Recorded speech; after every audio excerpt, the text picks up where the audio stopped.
Kantara cinema మొత్తం ఒక ఎత్తే అయితే ఈ సీన్ వచ్చాక లిటరలీ గూస్ బంప్స్ వచ్చాయి.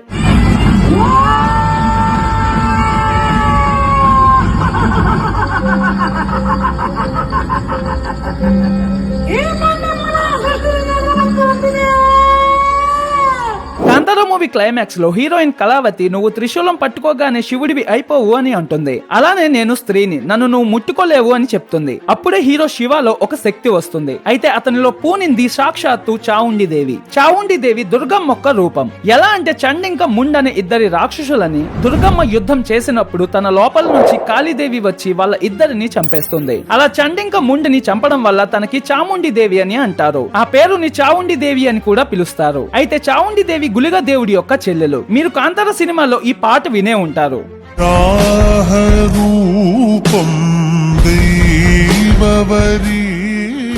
వరహ విష్ణు దేవుడి యొక్క మూడో అవతారం అయితే కాంతార సినిమాలో చూపించిన పుంజుర్లి దేవుడు వరహ అవతారం యొక్క స్వరూపం. పుంజుర్లి ప్రజలని, అడవిని, పంటని కాపాడడానికి మహాదేవ శివుడు భూమి మీదకి పంపిస్తారు. అండ్ లాస్ట్ లో హీరో శివాలో పూనిన గులిగా దేవుడు కూడా ప్రజలని, అడవిని, పంటని కాపాడడానికి మహాదేవ శివుడు భూమి మీదకి పంపిస్తారు. స్క్రీన్ లో చూస్తున్నప్పుడు మీకు ఏ దేవుడిని చూస్తే చాలా ఇంట్రెస్టింగ్ గా అనిపించిందో కామెంట్స్ లో చెప్పండి. ఈ వీడియోని లైక్ చేసి ఫాలో అవ్వండి. మళ్ళీ కలుద్దాం.